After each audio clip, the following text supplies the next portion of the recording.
नमस्कार दोस्तों। आज की हमारी कहानी के मुख्य किरदार हैं हॉकी के जादूगर मेजर ध्यानचंद। उन्हें फील्ड हॉकी का दुनिया का सर्वश्रेष्ठ खिलाड़ी कहा जाता है। उन्होंने अपने हॉकी के करियर में टोटल में 570 गोल दागे हैं। उनके लिए तो सर डॉन ब्रैडमैन तक ने कहा था कि जिस रफ्तार से मैं रन बनाता हूं उस रफ्तार से ध्यानचंद गोल लगाते हैं।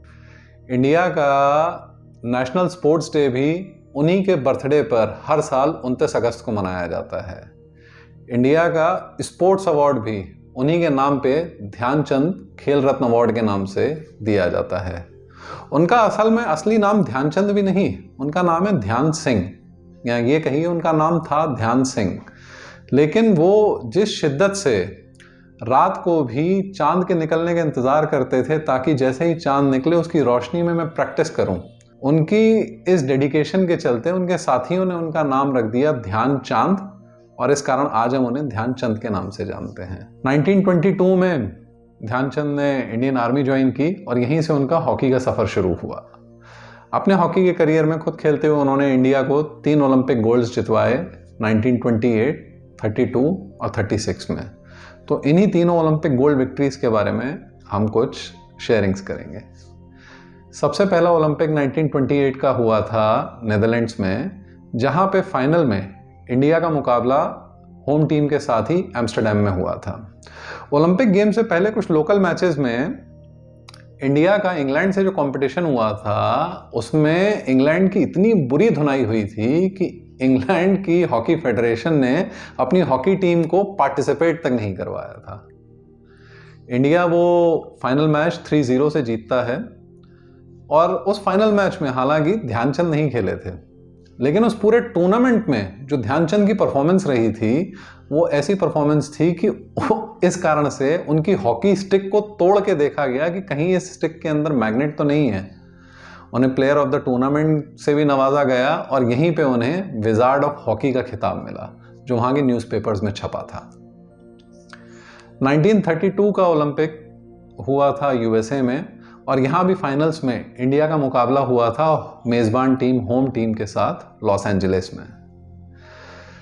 अब इस कंपटीशन में इंडिया ने अमेरिका को 24-1 के स्कोर से हराया था। ये अभी तक का वर्ल्ड रिकॉर्ड है। इतनी ज़बरदस्त विक्ट्री अभी तक कभी नहीं हुई जो 1932 में इंडिया को मिली थी। अब आते हैं हम 1936 पे, जिस कारण से ध्यानचंद की ख्याति कई गुना ज़्यादा बढ़ी। वो एक प्लेयर के रूप से तो जाने जाते ही थे अपने टैलेंट के लिए, लेकिन जो उनकी इंटेग्रिटी नज़र आई थी उसका मुकाबला नहीं है जो 1936 में, ख़ास तौर से 15 अगस्त के दिन ही वो फाइनल मैच हुआ था जब ये सारा एपिसोड बीता था। इस मैच से पहले वैसे ही बहुत टेंशन थी, या इस मैच के लिए बहुत टेंशन थी। सबसे पहले क्योंकि प्रैक्टिस मैच में इंडिया जर्मनी से हारा था।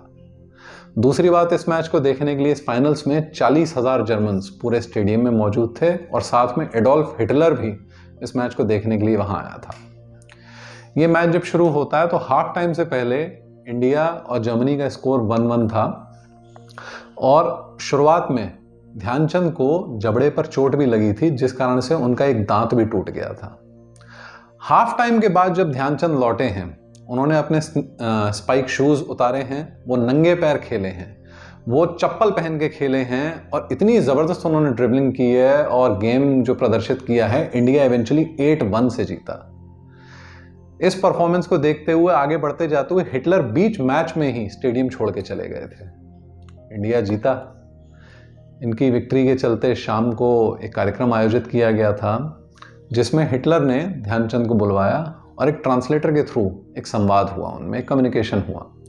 हिटलर उनसे पूछते हैं कि हॉकी खेलने के अलावा आप क्या करते हो। वो बोलते हैं कि जनाब मैं एक लांस नायक हूँ। वो बोलते हैं कि तुम जर्मन की टीम की तरफ से खेलो, जर्मनी की तरफ से खेलो, मैं तुम्हें सिटीजनशिप भी दूंगा और मैं तुम्हें बहुत ही ऊंचा दर्जा भी दूंगा आर्मी में। तो अब इसका जवाब जो ध्यानचंद देते हैं ना, शायद ये पूरी वीडियो इस जवाब के लिए ही बनाई गई है।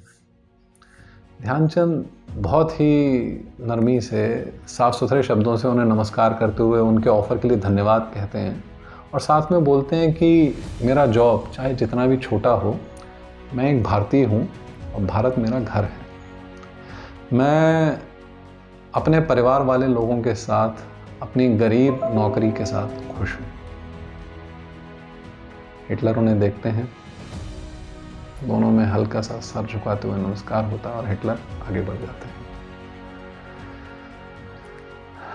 कोई भी व्यक्ति, कोई कैरेक्टर, कोई एक्टर, कोई स्पोर्ट्स पर्सन, कोई भी पर्सनालिटी, एक तो उसका टैलेंट होता है और एक जो वो इंटेग्रिटी को दर्शाता है, जो इंटेग्रिटी को प्रेजेंट करता है। तो जब इन दोनों चीज़ों का मिलन होता है तो एक अलग ही व्यक्ति, एक अलग ही व्यक्तित्व निकल के आता है, जो शायद सालों में और सदियों में हमें देखने को मिलता है। Thank you Dhyanchand ji, thank you.